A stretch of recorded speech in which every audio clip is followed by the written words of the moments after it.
Chapter 26. Heard your Wi-Fi is slow, madam, I said when Alia opened the door of her apartment. She wore a peach sleeveless t-shirt and black three-quarter fitted yoga pants. A guard from the Tower B entrance had accompanied me to the 16th floor. Oh yes, thank you, guard bhaiya, Alia said. The building guard smiled and left. I walked into the apartment and she shut the door behind me. Oh my god, she said. I almost couldn't tell it's you. What is all this? Cap, cables? I had worn Saurabh's CyberSafe company cap, which had the company logo of a computer with a stethoscope surrounding it. It helped me look like a computer repair guy. I had also carried as many spare cables I could find in my house. Might as well play the part, I said and smiled. I kept my laptop on her granite dining table and looked around. Alia's apartment was neatly double the size of my parents' home. Her living room was filled with plush, expensive furnishings. We had simple light fixtures in our living room ceiling. Alia's living room had a false ceiling, concealed lighting, and two crystal chandeliers. Cushion rugs covered the floor. Long, minimalistic grey sofas ran along two walls with a long, all-glass coffee table in between. Alia picked up a blue yoga mat spread out on the Persian rug. Sorry, I just finished an online yoga class, she said, deftly rolling up the mat. Coffee? No, it's okay, I said as I took in the expensive surroundings. I am making one for myself anyway. Try it, it's good. Fine, I said. I watched her as she walked back to the kitchen. The black of her fitted pants contrasted with the fair complexion of her calves. She had a fit body, which made her look younger than her age. Why doesn't Saurabh look like this in fitness clothes? I wondered. Why does he look like a baby hippo in diapers instead? Sugar? She said from the kitchen. 1 spoon, I said. I heard the automatic coffee machine whir for a while as it grounds fresh beans. Rich people don't make instant coffee. They grind the beans fresh for every cup. She returned with 2 mugs of coffee and handed one to me. We sat next to each other on the dining chair. She sipped her coffee, holding the mug in both hands, and leaned forward to have a better look at my laptop. I avoided looking at her legs and turned my eyes to the screen. Heard of anyone called Roy? I said. Roy who? Anyone you know? Or Sia mentioned? Alia shook her head. Okay, I'm going to show you some disturbing stuff. Go ahead, Alia said, taking a deep breath. I went through Sia's chat with Roy. Alia kept her coffee mug down and placed a hand over her mouth as she read the content on the screen. What is all this? I had no idea, Alia said. We need to find Roy, I said. Who the fuck is this Roy? Is he the one who took Sia? We are trying to find it all out, I said, folding my laptop shut. Alia paced around the living room. I remained silent. She sat down on one of the sofas. She spoke out loud, mostly to herself. We neglected her. Manish did. I did. I left the dining table and sat opposite her. Alia continued to talk. Our fights took a toll on her. I remained silent. She looked out towards the balcony and mumbled, It's hard to think of the past, the regrets. If only I had done this differently, maybe she would still be here. It's hard being in the present. Am I doing enough to find her? Am I being too normal if I do yoga class to keep me sane? Should I feel guilty if I eat lunch? It's hard to think about the future. What am I living for? They all tell me to stop looking, but seriously, what the hell do I do with my life otherwise? I passed her coffee mug to her. Thanks, she said as she took a sip. I need to stop crying. It's okay, I said. No, it's not. I just need to fucking stop crying. I need to be strong to fight them all. The media, my family, this creepy Roy, everyone. Alia paused and spoke after she had composed herself. Anyway, what else you thinking about for the case? Sia mentioned Manish and his colleague. Manish's affair? With that girl Yamini in his sale department? Yeah, he was fucking her. Oh, I said, keeping a straight face. Is that important? Just wondering if she could be involved. If it's a serious relationship, she could be jealous of you and your family. It was not serious, and I suspect there are more. I tried to look neutral, she said. The Yamini one I found out about. I lost my shit. I didn't realize Sia had heard us fight about it. I didn't realize it hurt her so much. It's natural to feel angry if your partner is cheating on you. Partner? Alia said and smirked. These girls, should we talk to them? I said. You can, all simple middle class small town girls. I don't think any one of them is behind Sia's disappearance. The police spoke to all of his employees, anyways. We will still talk to these girls and double check their alibis just in case. Fine. Anyway, none of them is jealous of me because of Manish. Why? Because they all eventually find out that he is wimp, not to mention bad in bed. That's the whole point of an affair, isn't it? I looked at her, shocked at her words. She smiled.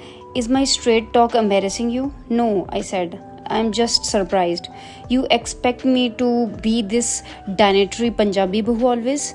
I was a tomboy in school. This is the real me, direct, not politically correct. Is that okay? Yeah, I said, gulping. Good, she said. She stood up and patted my shoulder. Come, let's have lunch. It's delicious, truly. You are a good cook, I said. This is nothing. You have to try my amma's cooking, she said. She had made idiyappam, soft discs of steamed rice flour noodles, and a coconut milk based egg curry, which had fennel pepper, chilies, curry leaves, and mustard seeds in it. Too good, I said. Thank you. You know what is good with this? Water? I said, taking a deep breath. It's spicy. Not water, Alia laughed. Toddy, wait. She went to the kitchen and came back with an earthen vessel with a thin white translucent liquid that resembled buttermilk. She poured some out into 2 glasses. What's this? Fermented coconut sap, or toddy, Kerala's superfood. I have a special spice known only in Malayali circles. I took a sip of the cold and slightly sour drink. Is this alcoholic? I said. A little. Like it? It's cool off the chili, I said. We moved back to the sofas after lunch. Alia, you have to get us access to your family, I said. Trust me, I'm working on it. Fighting about it literally every day. I understand. I am taking Suhana and going to Kochi for a few days. That's the only way Manish will agree. As in, I leave the house wherever I am upset and want my way. Takes a trip to Kochi, always. Really? I said. Yeah, she said. Alia, can I talk to your younger daughter, Suhana? Yes, she is the only real witness to what happened that night. She spoke to the police. I know what she said to the police. I feel if I can make her open up is a non-threatening, friendly way, maybe she will reveal something more. Alia spoke after a pause. She is 7. Kids that young don't open up easily. You have to spend a lot of time with them, become friends with them, win their trust. I'm ready to do that. I will do whatever it takes. The problem is, without Manish's approval, it is difficult for you to spend a lot of time with her. Yes, she is also very sensitive. She needs to be in a totally calm environment.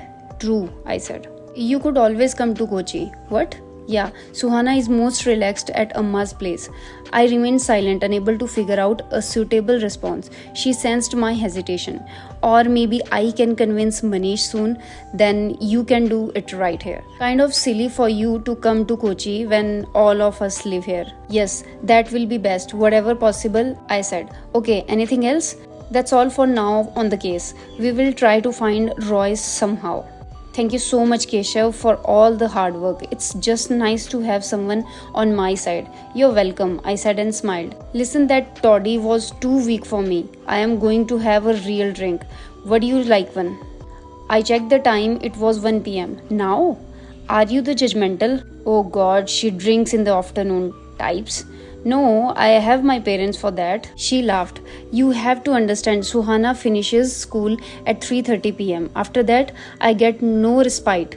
Homework, answering the maid's questions, preparing dinner, Manish coming home. It never stops. This is my only window to enjoy a drink on my own time. I get it, totally, I said. Am I being irresponsible if I have a drink? I don't drink to feel good, Keshav. It just helps lessen the pain, at least for a while. It's okay, Alia. Please, stop explaining and badgering yourself. Yes, I need to stop being morose again.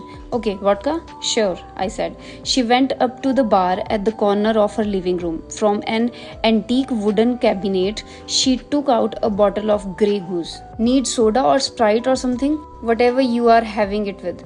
Me? Just ice and lemon. Same, I said. She took the vodka to the kitchen and soon returned with 2 glasses with vodka, ice, and lemon wedges in them. She handed me.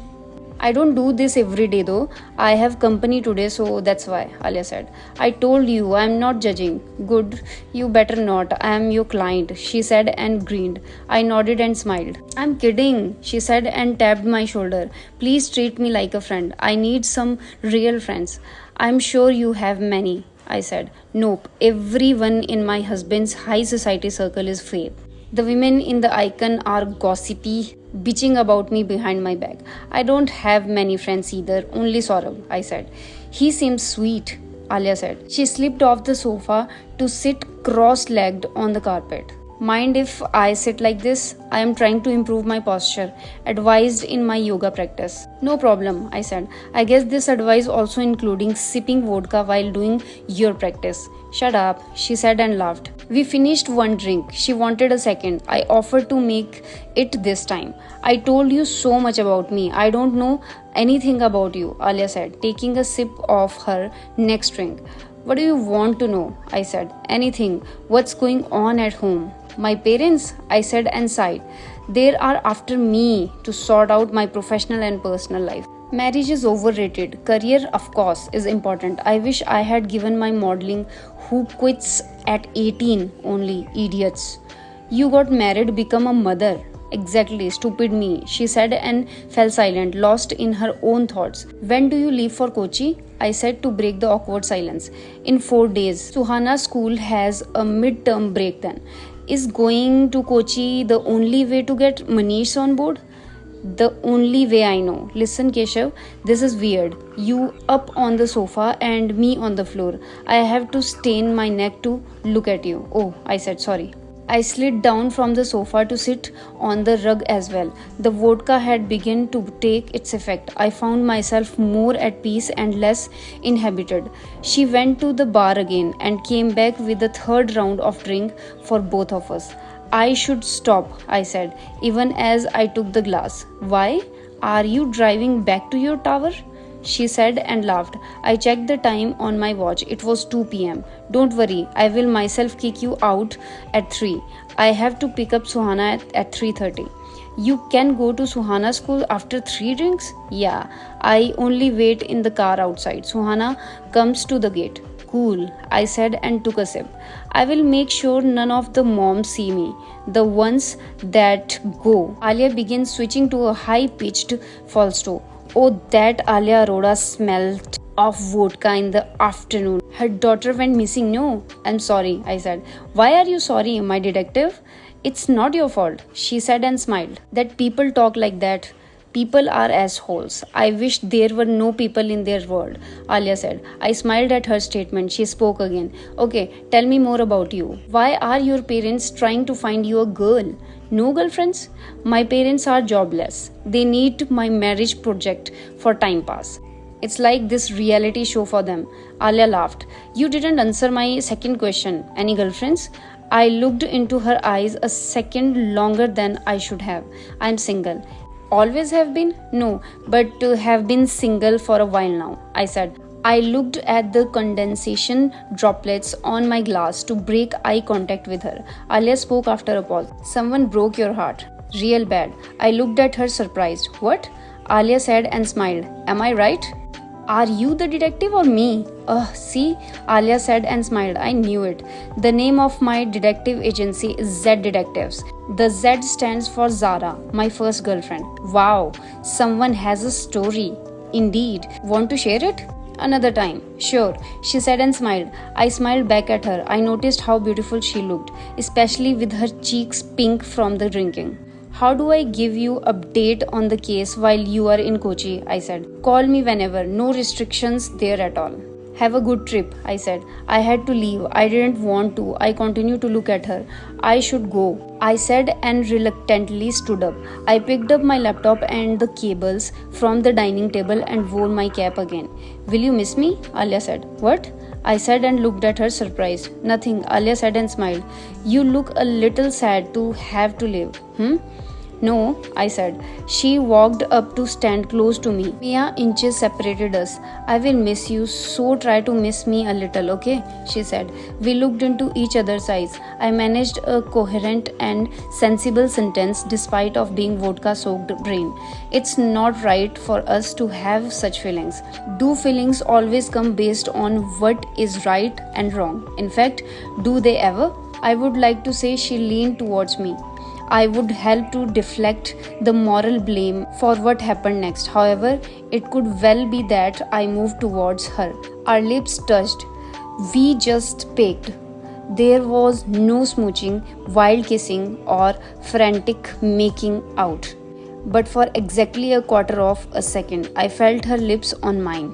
I better go, I said as the realization of what had happened dawned on me. What? Alia said, surprised. Yes, I said, adjusting my laptop bag. It's only 2:30. Yeah, I want to leave while there is still time, I said.